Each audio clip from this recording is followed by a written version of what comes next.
in Townsel. It is a beautiful fall day. I have the windows open.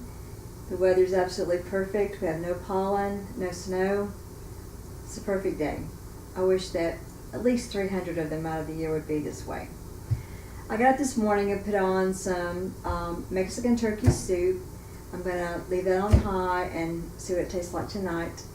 Meanwhile, I'm going to go run some errands and leave this cooking for me. Crockpot cooking couldn't be easier.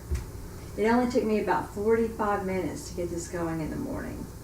That's pretty fast, making it mostly from scratch. I did use canned corn. The ingredients I used included a 4-pound pack of ground turkey, a one can of corn that was 15.25 ounces, 9 tomatoes, 1 cup of quinoa. I used 5 jalapeno peppers, ended up using 6 cups of water, and 1 pound pack of small red beans. I prepared the red beans the night before. I used a colander to wash and sort them. Then I just added some water into the plastic bowl and let them set overnight. I just propped the lid on top but didn't close it fully. If you don't want to do this type, you can use canned beans, but this is a little bit more natural and cheaper. I took the 4 pounds of ground turkey and cooked it in an electric skillet on a medium heat, 350. I just did what they call browning or scrambling to get that fully brown. I do wash my tomatoes, but I do not peel them. I just core them and cut them into bite-sized pieces. The 9 tomatoes ended up being about 7 cups of tomatoes, so you can measure that either way. I then drained my beans and checked those out.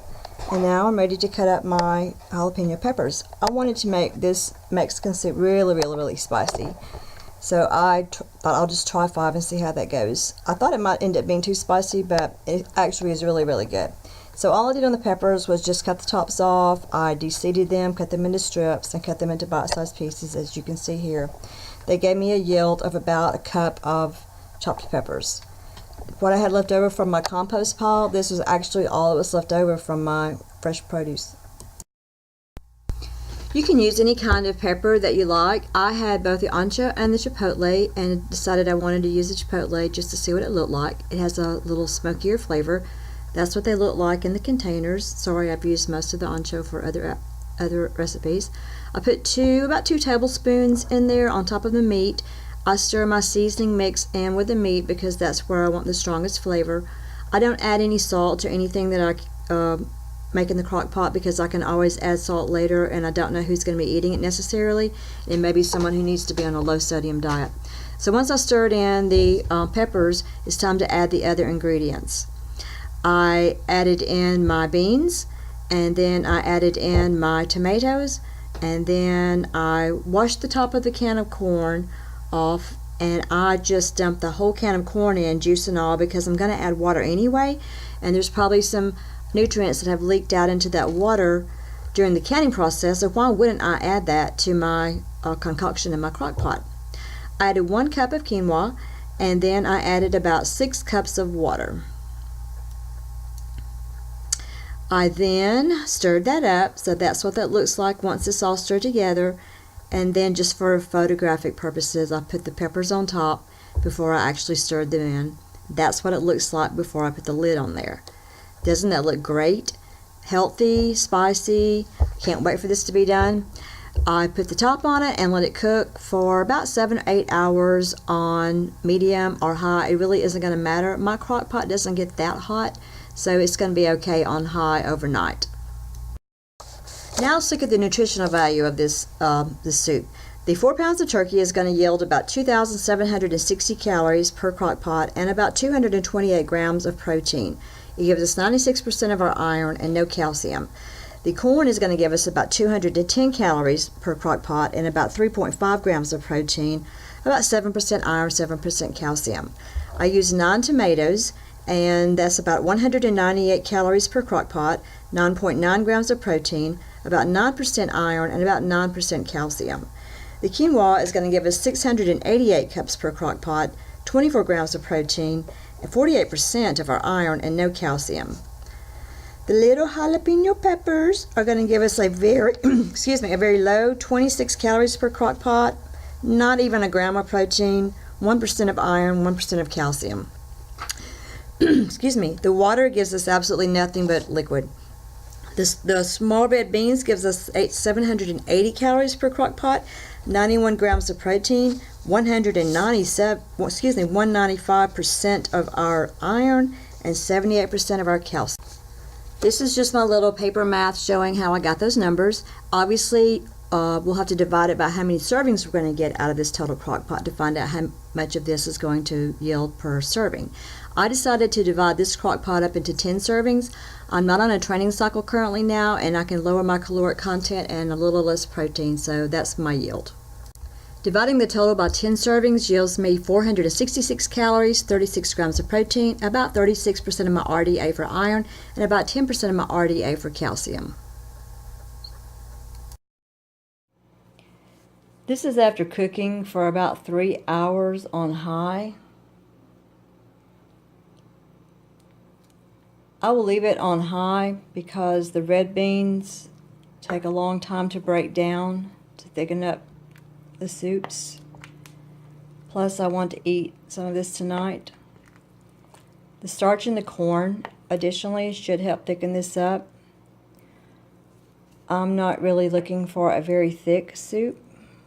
And as I've stated in previous videos, I don't like to have a lot of liquid in the soups when I prepare them. Since I freeze them, I'm not really concerned about freezing water. I can always add water. That's looking pretty good. Gonna leave it on high and let it cook while I go run some errands. All apologies for the next filming segment being sideways. This is what it looks like after about 7, maybe 8, yeah, probably more like 8 hours of cooking on high. It was just enough water. There's a little bit sticking to the sides, which I don't mind because I like that sometimes a little burnt flavor that it gives to it. It's thickened up fairly nicely. I'm going to let it cool off, parcel it out into my dinner containers, my portion control dinner containers, and I think I will have a bowl of this tonight for dinner. Wouldn't you? And look at that.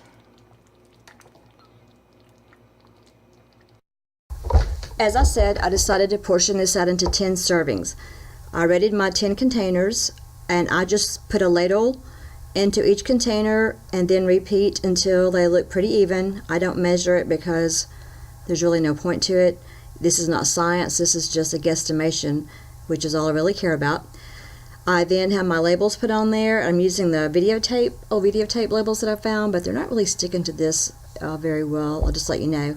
But this is how I labeled it: Mexican turkey, and it's 36 grams of protein, 466 calories, so I'll know what to pull out when I go to my freezer. I also decided to add half of a container of Greek yogurt in place of sour cream, so that gives me about 45 calories and about 7.5 grams of protein. And I also added 1/4 cup of no-fat cheese, which gave me another 9 grams of protein and 45 calories, which is pretty awesome. With the cheese and the Greek yogurt, it's going to have a total of 52.5 grams of protein and 556 calories. I've made some variations of this soup before, and I'll show you what I posted on my Facebook fitness folder. This is what I made today using all the fresh ingredients except for the canned corn, but you could use a different kind of corn if you like. This is a variation I made with using garlic, onions, and tomatoes instead of using the corn and the quinoa. This is where I used cans of Rotel instead of using the fresh tomatoes, and I used jalapeno peppers out of a can. This was another version I made that was very, very similar to that. I also was cleaning up my kitchen and found a pack of taco seasoning mix and some Rotel, and I actually made it with that and some tomatoes. Thank you for watching. Please check out my other videos. I have all of my videos arranged by playlist so that it's easy to find what you're interested in. Please like, subscribe, and feel free to share. And try to eat more real food. It's good for us.